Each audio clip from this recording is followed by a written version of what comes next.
back everyone, Mariah Monetize here. In today's video, we're going over some cryptocurrency news, also checking in on the price of Bitcoin on this Christmas Eve.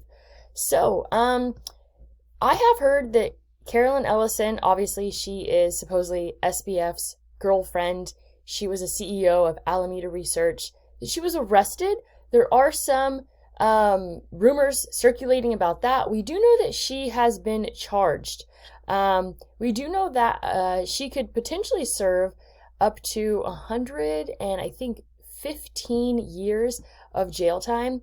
It's also speculated that she actually ratted on SBF and that she has pleaded guilty to fraud charges. So we know that SBF was extradited to the United States. You could see it here in this video. It's pretty interesting. It was rumored that, in the Bahamas, the conditions were so terrible that he was basically begging to get out of there and to head to the United States, and that is exactly what has happened. So, it was reported that he posted bail for $250 million, where it's like, he was literally just extradited to the United States.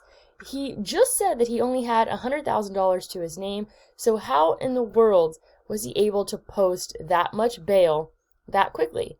I mean, it has to be user funds at this point, right? Let's go ahead and just take a quick look here.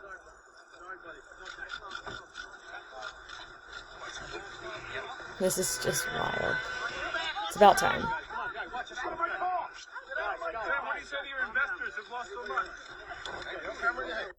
Okay, so let's see here. Today, SBF posted 25 million of his 250 million. Yeah, did I say million or billion? 25 million of his 250 million bail. It was just revealed that that this bail was backed by his parents' real estate properties, which we know was probably purchased by user funds. However, SBF bought his parents' real estate with customer funds. FTX customers who were missing their money basically paid SBF's bail. I don't know exactly how the bail system works, but aren't you supposed to post all of it all at once? And it was almost basically like collateralized with his parents' real estate properties, which is, I didn't even know that was actually possible. So we know that he's now placed under house arrest, ordered to surrender his passport. So that is the situation there.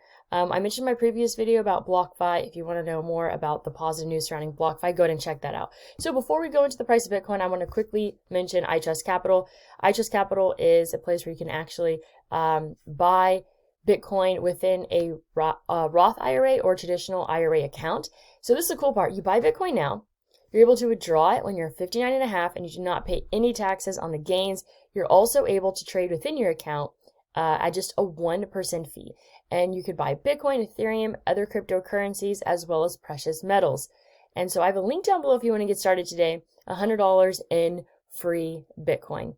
So let's go ahead and take a look here at the price of Bitcoin. Bitcoin currently sitting at $16,838. I'm anticipating very low volume, low volatility over the weekend as it is the holidays. So let's go ahead and see here. This right here is the weekly chart on Bitcoin, not really giving us a ton, but definitely, in my opinion, leaning on the bearish side. Let's see if the daily chart is giving us anything here. The daily chart made a lower low. It's looking extremely weak here on this bounce off of this particular bottom. We're seeing some resistance here with this 50 DMA on a Bitcoin, and it does not look like Bitcoin will make a higher high on the daily chart and that it will continue to trend downwards. This right here is a 12-hour chart on Bitcoin, and it is not really giving us much here, but also anticipating that 50 DMA resistance. This right here is the 4-hour chart on Bitcoin. It's looking okay, but still not a lot of strength. I would say leaning more on the neutral side. This is the hourly chart, which is looking a little bit better on Bitcoin. Pulling back here, see if it can make a higher high above the high of this candle, which is 16,935. Bitcoin price looking quite depressed. It just a lot of sideways at this time. This is the 30-minute chart on Bitcoin, which has made a lower low. Not looking too good in my opinion. So these are, in my opinion, with what we're seeing, difficult charts to trade with this particular price action. Ethereum sitting at 12.18.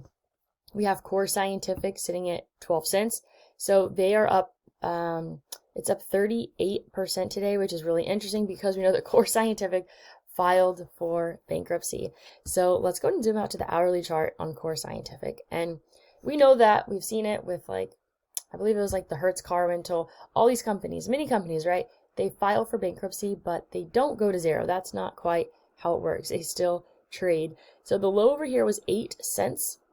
That came in, this low came in on the 21st, and then on the 22nd, a high of 18 cents. So Core Scientific was up more than 100% from one day to the next. We have gold sitting at 1802, Coinbase stock sitting at 35.43.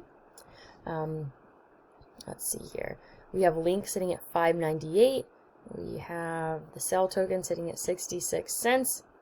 And that's pretty much it. I mean, across the board, we're seeing fluctuations of 1 to 2 percentages. No major breakouts on my particular charts, my particular coins that I follow, but I follow more just because these are popular alts versus anything that I'm looking to get in on. Let's go and take a look here at Tesla sitting at 123.58. And I mean, you would think we're going to be seeing a bounce off of Tesla here soon, but I do believe that Elon Musk has been selling off more Tesla stock this past week. It's like, does he know something that we don't know? Because why is he selling off stock now? He's probably anticipating it to go significantly lower. I think that Tesla is going to continue to bleed, and I think there'll be a buying opportunity around $75 and potentially even lower than that. I do not believe that the bottom is in. I think we might even be lucky enough to pick up Tesla at about $25. And that's what I'm just seeing there. Things look pretty rough on the charts. Let's take a look at majors. So let's see, SPY is up a little bit on the day, sitting at 381.63. This right here is the daily chart on SPY. And the daily chart's not looking too good. We obviously saw that 200 DMA had some resistance. SPY is now down below the 50 DMA, trading below it. So I think that there is going to be more room for downside. I think that we're going to see a lot of slippage on SPY. The daily chart does not look good at all. Let's see if there's anything here on the 4-hour chart. 4-hour chart does not look good either. 1-hour chart also trending downwards. So things are looking pretty rough across the board. We have Costco sitting at $460. Let's see, Amazon sitting at $84.27. Let's take a look at marijuana stocks. Not shrooms. Not that drug. We're looking for the other drug. Okay, we have Tilray sitting at $274. Let's take a look at Tilray daily chart. Yeah, Tilray daily chart not looking all that well. I think we're going to see another big breakdown on Tilray.